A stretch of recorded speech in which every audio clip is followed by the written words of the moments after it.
आज की क्लास में आप सभी विद्यार्थियों का स्वागत है। आज हम लेके आए हैं प्रायिकता से संबंधित महत्वपूर्ण प्रश्न। ये टॉपिक आपके बोर्ड परीक्षा में 4 नंबर का अंक पूछा जाता है, यानी यहाँ से 4 नंबर के प्रश्न पूछे जाते हैं। तो आज हम देखेंगे प्रायिकता से संबंधित महत्वपूर्ण प्रश्न जो हमेशा परीक्षा में पूछे जाते हैं। तो आज का पहला प्रश्न है, एक असंभव घटना की प्रायिकता होती है। हम जानते हैं। सबसे पहले प्रायिकता ज्ञात करने का सूत्र देखते हैं। तो सूत्र क्या होता है प्रायिकता ज्ञात करने का? किसी घटना की प्रायिकता अगर ज्ञात करनी है तो उसका सूत्र होता है घटना की अनुकूल स्थिति बटा घटना की कुल परिणामी स्थिति।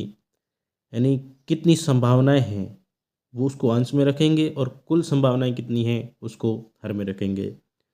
जो मान आएगा वह हमारा क्या होता है? प्रायिकता होती है। तो यहाँ आप यहाँ देख रहे हैं कि असंभव घटना जो घटित नहीं हो सकती, जब घटित ही नहीं हो सकती तो उसकी संभावित परिणाम क्या होंगे?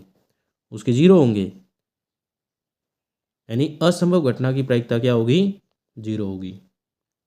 पहला ऑप्शन सही है। अगला है, एक निश्चित घटना की प्रायिकता होती है। देखिए, एक निश्चित घटना यानी फिक्स है वो घटना घटित होगी, तो हमेशा आपको ध्यान रखना है उसकी घटना की प्रायिकता क्या होगी? 1 होगी। हम जानते हैं किसी भी घटना की प्रायिकता है वो 0 से तो अधिक होती है। माना कि घटना ई है, उसकी प्रायिकता 0 से क्या होगी? अधिक होगी, या 0 के बराबर हो सकती है, या 1 के बराबर हो सकती है, या 1 से कम हो सकती है। लेकिन किसी भी घटना की प्रायिकता 1 से अधिक नहीं हो सकती, 0 से कम नहीं हो सकती, 0 और 1 के बीच में हो सकती है। याद रखना है इसको। अगला प्रश्न है तीसरा, किसी भी प्रयोग की सभी संभावित घटनाओं की प्रायिकताओं का योग क्या होता है? कोई भी प्रयोग हो, सभी संभावित घटनाओं की प्रायिकताओं का योग 1 होता है। तो यहाँ ऑप्शन 2 राइट हो सकता है, राइट हो जाएगा। अगला है चौथा, निम्नलिखित में से कौन सी संख्या किसी घटना की प्रायिकता नहीं हो सकती? देखिए, हम जानते हैं प्रायिकता, देखो ये 1/3 0.66 होता है, भाग देने पर 1 में 3 का 20%। ये भी 1 और 0 के बीच में है। 0.5 ये भी 1 और 0 के बीच में है, लेकिन ये माइनस के 1.5 है, वो कहाँ है? 0 से कम है। यानी कि माइनस में कभी भी प्रायिकता नहीं हो सकती। तो कौन सा ऑप्शन राइट होगा? चौथा ऑप्शन राइट हो जाएगा। अगला हमारे पास प्रश्न है पांचवा, एक सिक्के को उछाला जाने पर आने वाली कल कुल, यह कुल है, कुल संभावित परिणाम होंगे। भाई आप जानते हैं सिक्के के 2 पक्ष होते हैं। एक पे नंबर लिखा होता है, जैसे माना कि मैं ये यहाँ लेता हूँ 1 रुपये का सिक्का, तो 1 रुपये एक तरफ 1 नंबर होता है, एक तरफ अशोक स्तंभ होता है। इसको बोलते हैं हेड, इसको बोलते हैं टेल, और हेड को बोलेंगे चित्त, टेल को बोलेंगे पट। याद रखना है आपको। यानी एक सिक्के को उछालने पर उस पर हेड आ सकता है या टेल आ सकता है। तो कुल संभावित परिणाम कितने होंगे? 2 होंगे। इस प्रकार छठा प्रश्न है, एक पासे को फेंकने पर आने वाले कुल संभावित परिणाम होंगे। पासा क्या होता है? पासा एक क्यूब के ऊपर लिखा हुआ नंबर लिखे होते हैं, जिसमें 1 से लगाकर 6 नंबर होते हैं। तो पासा फेंकने पर क्या आ सकता है? 1 2 3 4 5 6, 6 अंक आ सकते हैं। तो संभावित परिणाम कितने होंगे? 6। निम्नलिखित में से कौन सी संख्या, सातवां प्रश्न है, निम्नलिखित में से कौन सी संख्या किसी घटना की प्रायिकता नहीं हो सकती? अभी हमने हल किया है कि 0 और 1 के मध्य प्रायिकता हो सकती है, 1 से अधिक नहीं हो सकती, 0 से कम नहीं हो सकती। तो यहाँ आप देख रहे हैं 2/3, ये आपका 0.6 आएगा, 0.7, 0.5, ये सभी 0 और 1 के बीच में है, जबकि 3/2 है वो 1 से अधिक है, 1.5 आता है, 3 में 2 का भाग देते हैं तो यहाँ अपना ऑप्शन कौन सा राइट हो जाएगा? दूसरा, क्योंकि ये प्रायिकता नहीं हो सकती, कभी भी 1 से बड़ी प्रायिकता नहीं होती, हम जानते हैं। आठवां प्रश्न है, एक ताश की गड्डी में तस्वीर वाले पत्तों की संख्या क्या होगी? तो ताश में टोटल पत्ते कितने होते हैं देख लेते हैं। देखिए, एक ताश में कुल पत्ते 52 पत्ते होते हैं। 52 पत्तों में 2 कलर के पत्ते होते हैं। एक होते हैं लाल कलर के, एक होते हैं ब्लैक कलर के यानी काले कलर के। लाल के जो कलर के पत्ते हैं वो पान और ईंट के पत्ते होते हैं, जबकि हुकुम और चेड़ी के जो पत्ते होते हैं वो काले कलर के होते हैं। और पान, ईंट, हुकुम और चेड़ी ये सब के 13-13 पत्ते होते हैं। जैसे मैं ये मान लूँ कि पान का पत्ता है तो पान में 13 पत्ते होते हैं। ये देख रहे हैं इस प्रकार, 1 नंबर के पत्ते को इक्का, 2 नंबर लिखे होते हैं, 3 नंबर, इस तरह से 10 तक। 10 को हम दहला भी कहते हैं। जॉकर यानी गुलाम, क्वीन बेगम रानी, किंग यानी बादशाह। तो तस्वीर वाले पत्ते कितने देखो यहाँ, प्रत्येक में गुलाम, बेगम और बादशाह ये 3 पत्ते तस्वीर वाले होते हैं। तो प्रत्येक में पान, ईंट, हुकुम और चिड़ी प्रत्येक के 3-3 पत्ते हैं वो कैसे होते हैं, तस्वीर वाले होते हैं। तो 6 पत्ते लाल रंग के तस्वीर वाले हो गए पान और ईंट के। इसी प्रकार हुकुम और चिड़ी के 6 पत्ते तस्वीर वाले हो गए काले कलर के। टोटल तस्वीर वाले पत्ते कितने हो गए, 12। तो हमारा यहाँ देखते हैं प्रश्न क्या लिखा था। प्रश्न लिखा है हमारा, एक ताश की गड्डी में तस्वीर वाले पत्तों की कुल संख्या कितनी होती है, 12 होती है। अगर आपके परीक्षा में इस प्रकार प्रश्न पूछे कि तस्वीर वाले लाल कलर के पत्ते कितने हैं तो आ जाएंगे 6। इसी प्रकार आ जाए कि काले कलर के तस्वीर वाले पत्ते कितने हैं तो वो कितने हो जाएंगे, 6। अगर आपको पूछे कि पान के तस्वीर वाले पत्ते कितने हैं तो 3। इस तरह से आपको आंसर देने हैं।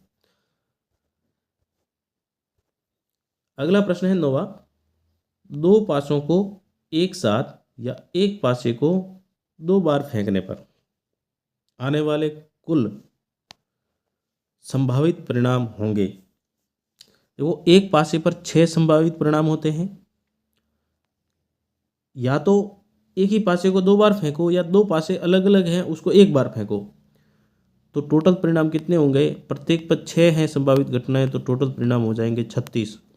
इसको मैं ऐसे समझा दूं कि पहले पासे को फेंकें और उस पर आ जाए 1, और दूसरे पासे को फेंकें और उस पर आ जाए 1। ये किस स्थिति हो सकती है, पहले पासे को फेंकें, एक पे आ जाए 1 और दूसरे पासे पे आ जाए 2, ये स्थिति हो सकती है। इस प्रकार ये भी हो सकता है कि पहले पासे पे 2 आ जाए, दूसरे पासे पे 1 आ जाए। इस तरह से टोटल परिणाम है वो कितने बन जाते हैं, 36 परिणाम बन जाते हैं। तो यहाँ कौन सा ऑप्शन राइट हो गया, चौथा। अगला प्रश्न है 10वां, यदि ई कोई घटना हो तो घटना की प्रायिकता और घटना नहीं घटित होने की प्रायिकता का मान क्या होता है। अभी हमने कहा था कि किसी भी घटना के परिणाम के अंदर घटना के घटित होने और नहीं होने सबकी जो प्रायिकता है वो क्या होती है, योगफल 1 के बराबर होता है। तो यहाँ क्या आ जाएगा, 1 आ जाएगा। ये प्रश्न हमेशा पूछा जाता है, इसको अच्छे से याद करके जाना। 11वां है, यदि घटना ए है कि घटित होने की प्रायिकता दे रखी है 0.65, तो घटना ए के घटित नहीं होने की प्रायिकता बताओ। इसी फॉर्मूले से करना है। हम जानते हैं कि घटना ए के घटित होने तथा घटना ए के घटित नहीं होने को हम ऊपर छोटी सी एक लाइन बना के भी दिखा सकते हैं, का योगफल 1 होता है। तो घटना घटित नहीं होने की प्रायिकता ज्ञात करनी है, क्या हो जाएगा, 1 माइनस पक्षांतरण करने पर 1 माइनस घटना के घटित होने की प्रायिकता। तो 1 माइनस 0.65, ये घटाएंगे तो क्या आ जाएगा, 5 और 9 में से 6 3, 0.35 घटना के घटित नहीं होने की प्रायिकता हमें प्राप्त होती है 0.35, अगर घटना के घटित होने की प्रायिकता 0.65 हो तो। इस तरह से ये प्रश्न भी कई बार परीक्षा में पूछा गया है। इस प्रकार का संख्याएं अलग अलग आ सकती है लेकिन टाइप है वो यही रहेगा, तो ये ध्यान रखना आपको। अगला प्रश्न है हमारे पास 11वां यानी 12वां हो गया, 2 पासों की एक फेंक में कम से कम एक पासे में 6 अंक आने की प्रायिकता ज्ञात करनी है। यानी 2 पासों की एक फेंक है, 2 पासे एक साथ फेंके जाते हैं और उन पासों पे कम से कम एक पासे में 6 अंक आने की प्रायिकता बतानी है। क्या हो सकी? तो देखिए, कम से कम एक बार 6 आना चाहिए। तो देखो, मैं पहला पासा फेंकता हूँ, उस पे 1 आ जाए और दूसरे पासे को फेंकने पर उस पे 6 आ जाए। एक स्थिति ये हो सकती है। पहले पासे को फेंकने पर 2 आ जाए, दूसरे पर 6 आ जाए, ये हो सकता है। इस प्रकार 3 6, 4 6, 5 6 और कम के कम 6 आए। दोनों बार भी 6 आ सकते हैं, ये हो सकता है।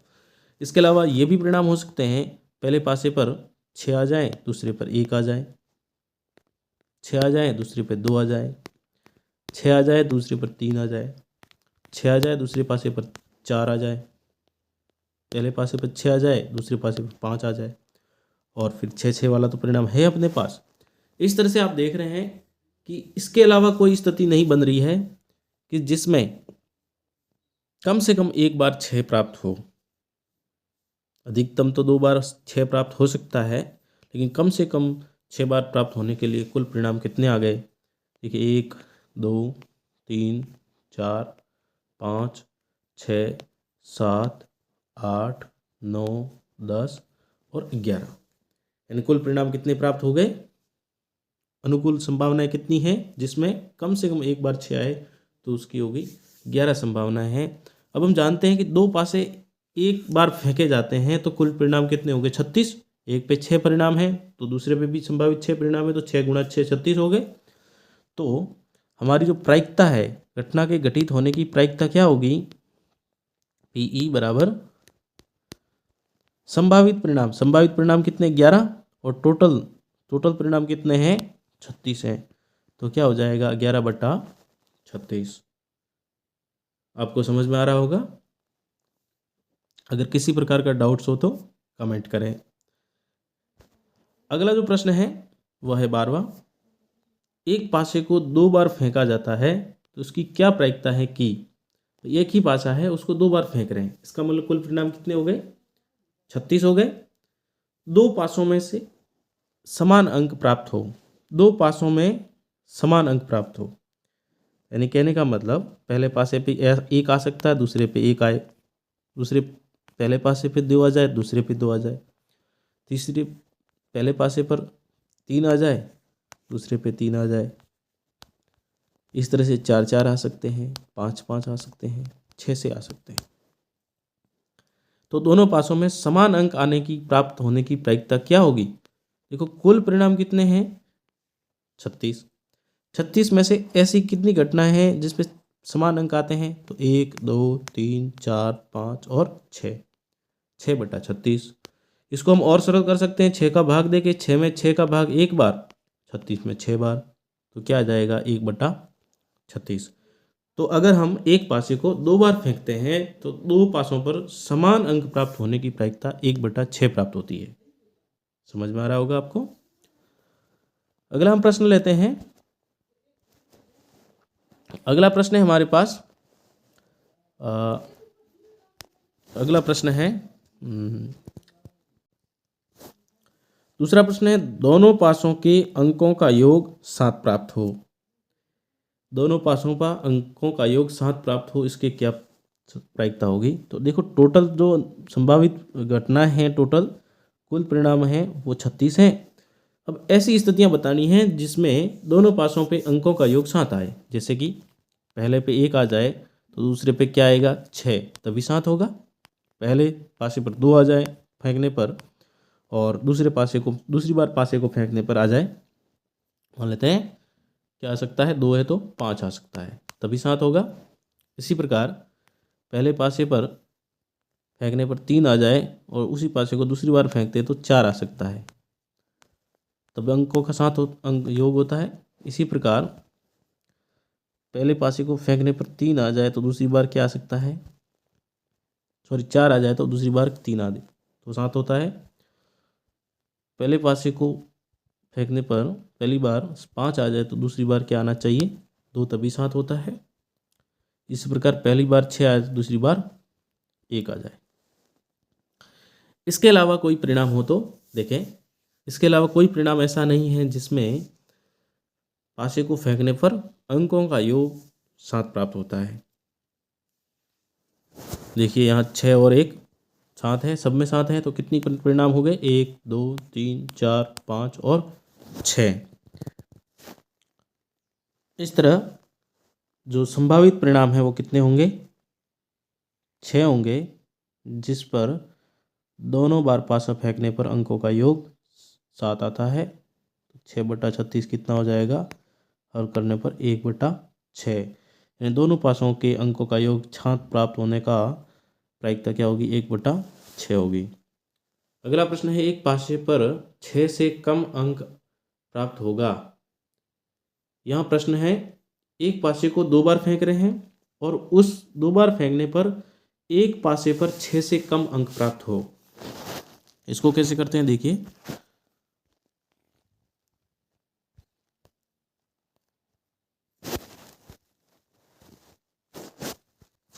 स्थिति ये हो सकती है कि पहले पासे पर 1 आ जाए, दूसरे पे 6 आ जाए। 6 से कम, हाँ, एक पासे पर 6 से कम आना चाहिए।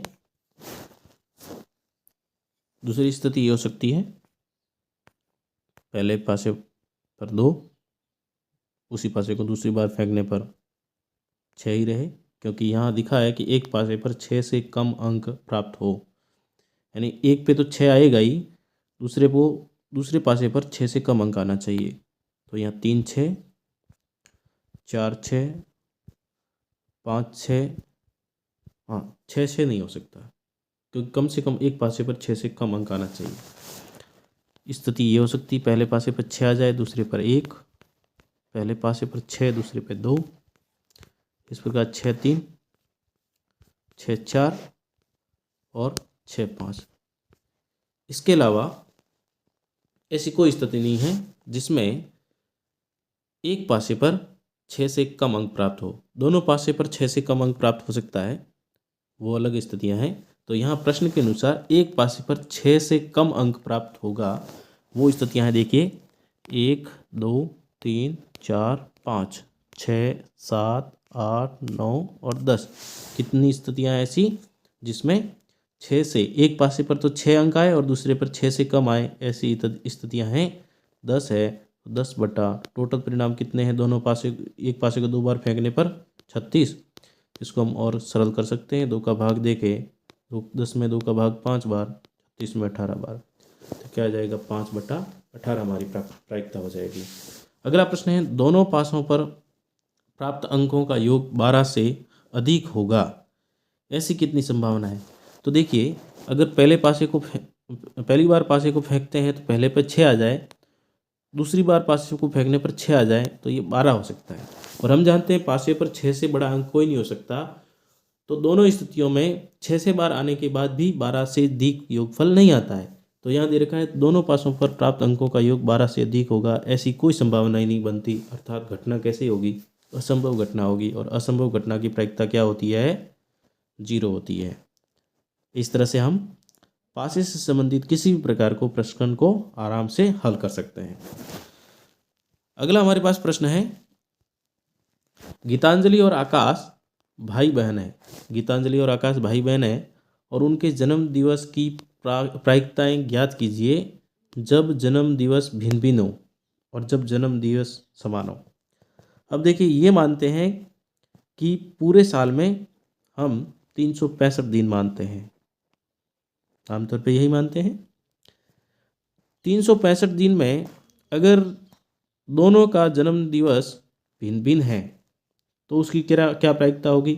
तो मान लीजिए एक दिन गीतांजलि का जन्म दिवस है, तो उस दिन आकाश का जन्म दिवस नहीं होगा। तो जब भिन्न भिन्न होगा तो उसकी प्रायिकता होगी जन्म दिवस भिन्न भिन्न दिवस होने पर, ये भिन्न, टोटल परिणाम क्या होंगे? 365 दिन है, इसमें से भिन्न भिन्न कितने दिन होगा? एक दिन सेम नहीं हो सकता, यानी एक दिन को छोड़कर तो कितने दिन हो जाएंगे? 366 दिन ऐसे हैं कि उनका जो दिन जन्म दिवस है वो अलग अलग हो सकता है, लेकिन एक दिन 365 में ऐसा है कि उस दिन तो उनका जन्म दिवस सेम हो सकता है। तो जब जन्म दिवस भिन्न भिन्न हो, दिनांक अलग अलग हो, तो वो 366 स्थितियाँ हैं। तो संभावित परिणाम 366 बट्टा कुल परिणाम है 365। इस प्रकार इस प्रश्न को हल करते हैं। इस प्रकार दूसरा प्रश्न दे रखा है, जब जन्म दिवस समान हो। तो जब जन्म दिवस एक ही दिन हो तो कुल परिणाम तो 365 है ही, और एक ही दिन हो तो केवल वो वही एक दिन है जिस दिन गीतांजलि और आकाश का जन्म दिवस है। तो संभावित परिणाम क्या होगी? 1। तो जब जन्म दिवस समान हो तो उसकी प्रायिकता क्या होगी? 1/65 365, और जब भिन्न भिन्न हो तो 366/365। ऐसा प्रश्न परीक्षा में पूछा जाता है, आपको अच्छे से तैयार करके जाना है, देख लीजिए। अगला प्रश्न है हमारे पास, किसी अलिप वर्ष में 53 रविवार आने की प्रायिकता बताओ। सबसे पहले हम समझते हैं लीप वर्ष क्या होता है और अलीप वर्ष क्या होता है।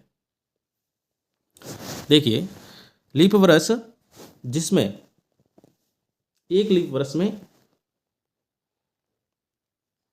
367 दिन होते हैं, जबकि लीप वर्ष में 365 दिन होते हैं।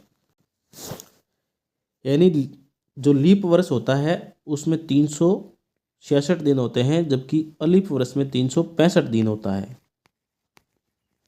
तो यहाँ हमारा प्रश्न है, अलीप वर्ष में 53 रविवार आने की प्रायिकता क्या होगी। तो देखिए कि अगर हम 365 दिन की बात करें तो उसमें रविवार कितने आते हैं, सप्ताह कितने होते हैं। तो 365 में 7 का भाग दे देते हैं तो कितने सप्ताह आते हैं? 52 सप्ताह होते हैं। आप जानते हैं एक सप्ताह में एक रविवार तो जरूर होता है, तो इस तरह से 52 रविवार तो हो गए, 52 रविवार हो गए। और देखो 52 7 का भाग देते 52 सप्ताह आ जाते हैं और एक दिन शेष रहता है। तो इस तरह से 52 सप्ताह में 52 रविवार तो प्राप्त हो गए और एक दिन शेष रहता है। तो इस दिन प्रश्न दे रखा है 53 रविवार, तो 52 रविवार तो होते ही है फिक्स 365 दिन में, और एक दिन शेष बचता है। तो ये दिन है, अगर रविवार है इस दिन को, तब उस वर्ष में 53 रविवार हो जाएंगे, अन्यथा नहीं होंगे। तो यहाँ 53 रविवार आने की प्रायिकता क्या होगी? 53 रविवार प्राप्त होने की प्रायिकता होगी। कुल संभावित परिणाम कितने हैं? अब देखिए 52 सप्ताह तो पूरे हो गए, जिसमें 52 रविवार प्राप्त हो गए। अब हमारे पास एक दिन शेष है, यानी एक सप्ताह है। एक सप्ताह में एक दिन ऐसा आ सकता है कि वह क्या आ जाए? रविवार, तो ही वो 53 रविवार उस वर्ष में शामिल होंगे। तो एक अलिप वर्ष में 53 रविवार प्राप्त होने की प्रायिकता क्या होगी? 1/7 होगी। कितनी हो जाएगी? 1/7। बहुत ही शानदार प्रश्न है, इसको अच्छे से तैयार करके जाना है आपको। ऐसा प्रश्न परीक्षा में आए तो गलत नहीं करें। क्यों दे रखा है अलिप वर्ष, तो अलिप वर्ष में 365 दिन होते हैं। अब हम जानते हैं 7 का भाग देते हैं तो 52 सप्ताह और एक दिन शेष बचता है, और 52 रविवार तो सप्ताह में, जब सप्ताह है 52 तो 52 रविवार प्राप्त हो गए। यहाँ दे रखा है 53 रविवार, तो संभावना क्या हो गई? एक संभावना हो गई, और कुल संभावना है 7, 1/7। अगला हमारे पास प्रश्न है, वो है एक लीप वर्ष में 53 रविवार आने की प्रायिकता क्या होगी। अभी हमने देखा कि लीप वर्ष में कितने दिन होते हैं? एक लीप वर्ष में 366 दिन होते हैं। यहाँ दे रखा है 53 रविवार। अब हम जानते हैं कि जब पूरे साल की बात करें तो 52 सप्ताह और 52 सप्ताह हो जाएंगे। 7 का भाग देंगे 366 में, 52 सप्ताह और 2 दिन शेष बचेंगे। तो 52 रविवार तो हो गए, और यहाँ कह रहा है 53 रविवार, तो 2 दिन ऐसे हैं जिसमें रविवार हो सकता है। तो यहाँ लीप वर्ष में 53 रविवार प्राप्त होने की प्रायिकता क्या होगी? कुल संभावित परिणाम तो क्या है? 7 है। संभावित अनुकूल घटनाएं कितनी हो सकती हैं? दो हो सकती हैं। 2 दिन ही हमारे पास ऐसे हैं जिसमें रविवार प्राप्त हो सकता है। तो किसी लीप वर्ष में 53 रविवार प्राप्त होने की प्रायिकता क्या हुई? 2/7। इस तरह से प्रश्न आ जाए अलीप वर्ष में 53 रविवार प्राप्त होने की प्रायिकता क्या होगी? तो वो हो जाएगी 1/7, क्योंकि यहाँ एक दिन शेष बचता था, जबकि यहाँ लीप वर्ष में 2 दिन शेष बचते हैं। बहुत ही शानदार प्रश्न है। अगला हमारे पास प्रश्न है,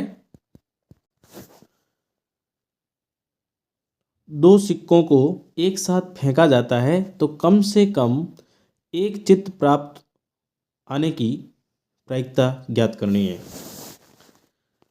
एक चित्त आए तो ऐसी क्या संभावनाएं होगी? देखिए, अगर हम एक सिक्के को फेंकते हैं तो उस पर हेड आ सकता है या टेल आ सकता है। यहाँ 2 सिक्के हैं, 2 सिक्के फेंकने पर मान लीजिए पहले सिक्के पर भी हेड आ जाए, दूसरे पे हेड आ सकता है। देखो, 2 सिक्के की प्रत्येक की 2 घटना है, तो 2 गुणा 2 करेंगे तो टोटल परिणाम कितने आ जाएंगे? 4 प्राप्त होंगे। यानी टोटल अनुकूल घटनाएं कितनी है? टोटल घटनाएं कितनी है? 4। तो यहाँ हेड और हेड, एक स्थिति ये हो सकती है। दूसरी स्थिति ये हो सकती है कि पहले पे हेड आ जाए, दूसरे पे क्या आ जाए? टेल आ जाए। पहली बार सिक्के को फेंकने पर पहले पे टेल आ जाए, दूसरे पर हेड आ जाए, और दोनों पे टेल टेल आ सकता है। तो इस तरह से ये 4 स्थितियाँ हो सकती है, head head, head tail, tail head और टेल टेल। तो यहाँ चित्त का मतलब हेड कितनी बार आ रहा है? कम से कम एक पर चित्त। तो यहाँ 2 पे चित्त है, या 1 पे हेड है, एक यहाँ 1 पे है, तो कम से कम एक आना चाहिए। 2 बार आ सकता है, तो कम से कम 1 बार चित्त आने की प्रायिकता क्या हुई? अनुकूल घटनाएं कितनी हैं? 3। टोटल घटनाएं कितनी हैं? 4। तो यहाँ लिखेंगे कम से कम चित्त, एक चित्त प्राप्त होने, एक यहाँ लिख देंगे चित्त, कम से कम एक चित्त प्राप्त होने की प्रायिकता होगी 3/4। यानी अनुकूल परिणाम 3 है, कुल परिणाम 4। अगला हमारे पास प्रश्न है, एक बक्से में 3 नीली, 2 सफ़ेद, 4 लाल गेंद हैं। इस बक्से में से एक गेंद यादृच्छा निकाली जाती है। यादृच्छा का मतलब बिना देखे, रैंडमली कोई भी। तो उनकी क्या प्रायिकता है कि निकाली गई गेंद नीली होगी? नीली गेंदें कितनी हैं? नीली है अपने पास 3 गेंदें, यानी एक बक्सा है, 3 नीली का मतलब कैसी होगी? ब्लू, 2 वाइट मतलब डब्लू सफ़ेद, और 4 लाल का मतलब रेड। तो यहाँ निकाली गई गेंद नीली होगी, तो नीली गेंद के लिए क्या लिखेंगे? बी, या ऐसे लिख सकते हैं आप नीली गेंद। आप यहाँ ये भी लिख सकते हैं, नीली गेंद प्राप्त होने की प्रायिकता बराबर टोटल परिणाम कितने हैं? इस बक्से में टोटल गेंदें कितनी हैं? 3, 2, 5, 5 और 4 9। नीली गेंदें कितनी हैं? 3 है। तो अनुकूल घटना कितनी होगी? 3 बटा कुल घटना होगी 9। सरल करने पर क्या आ जाएगा? 3 का भाग जा रहा है 3 में 1 बार, और 9 में 3 बार। तो नीली गेंद प्राप्त होने की प्रायिकता क्या हुई? 1/3 प्राप्त हुई। अगला प्रश्न है हमारे पास, 52 पत्तों की अच्छी प्रकार से फेंटी गई, फेंटी का मतलब अच्छी तरह से मिक्स की गई एक गड्डी में से एक पत्ता निकाला जाता है, तो निम्नलिखित की क्या प्रायिकता होगी? बताओ। आपको 4 प्रश्न दे रखे हैं, 52 पत्तों की ताश दे रखी है, उसको अच्छी तरह से मिक्स कर दिया गया है, और उसमें से एक पत्ता निकालना है, एक पत्ता ही निकालना है। निम्नलिखित की क्या प्रायिकताएं होगी? लाल रंग का बादशाह। अब देखो, लाल रंग के पत्ते कितने हो गए टोटल ताश में? 13 पान के और 13 ईंट के, 26 पत्ते हो गए। 26 पत्तों में यानी लाल रंग के बादशाह कितने हुए? देखो, प्रत्येक का बादशाह एक है, टोटल ताश में 4 बादशाह है, तो लाल रंग के बादशाह कितने होते हैं? 2 होते हैं। और टोटल परिणाम कितने हैं? पत्ते कितने हैं टोटल? 52। तो लाल रंग का बादशाह प्राप्त होने की प्रायिकता क्या होगी? 2/52 होगी। इसको हम और सरल कर सकते हैं, 2 का भाग 2 में 1 बार, 52 में 26 बार। तो 1/26 प्रायिकता प्राप्त होती है लाल रंग का बादशाह प्राप्त होने की। अगला प्रश्न है एक तस्वीर वाला पत्ता। अब देखो तस्वीर वाला पत्ता प्राप्त होने की प्रायिकता क्या होगी? टोटल पत्ते तो 52 हैं, इसमें से तस्वीर वाले पत्ते कितने हैं? तो आप जानते हैं प्रत्येक पान हो गया, ईंट हो गया, हुकुम और छेड़े हो गया, प्रत्येक में 3-3 पत्ते तस्वीर वाले हैं। तो टोटल पत्ते कितने हो गए तस्वीर वाले? 12। तो अनुकूल घटनाएं 12, कुल परिणाम है वो 52, 12/52 तस्वीर वाला पत्ता प्राप्त होने की प्रायिकता हो जाएगी। इसको और सरल करना चाहते हैं तो हम क्या करते हैं, 4 का भाग काट देते हैं। 4 का भाग 12 में 3 बार और 52 में 4 का भाग कितनी बार गया? 13 बार। तो क्या आ गया? 3/13 प्राप्त होता है। अगला प्रश्न है पान का गुलाम। देखो पान का गुलाम, अब पान के पत्ते कितने हैं? 13 है। 13 में गुलाम कितने हैं? 1 है। तो कुल ताश के पत्ते थे 52, उसमें से पान का गुलाम तो 1 ही है। तो पान का गुलाम प्राप्त होने की प्रायिकता क्या होगी? 1/52। अगला प्रश्न है एक ईंट की बेगम। ईंट की बेगम, अब ईंट की बेगम तो क्या होती है? 1 ही होती है ईंट की बेगम तो, और टोटल पत्ते हैं 52, तो क्या हो जाएगी? 1/52 हो जाएगी। इस तरह से ताश से संबंधित जितने सारे प्रश्न हैं प्रायिकता से वो हल कर सकते हैं। हाँ, इस तरह से आज की क्लास में इतना ही। तो आज की जो क्लास हमने देखा है प्रायिकता से संबंधित प्रश्न, और अगर आपने ये प्रश्न देख लिए तो इससे बाहर आपके परीक्षा में संभावनाएं बहुत कम बनती है। सभी प्रश्न इस क्लास में हमने सम्मिलित कर लिए गए हैं जो महत्वपूर्ण प्रश्न थे परीक्षा की दृष्टि से। तो इस क्लास को आप ज़रूर देखें। चलते हैं अगली क्लास के लिए।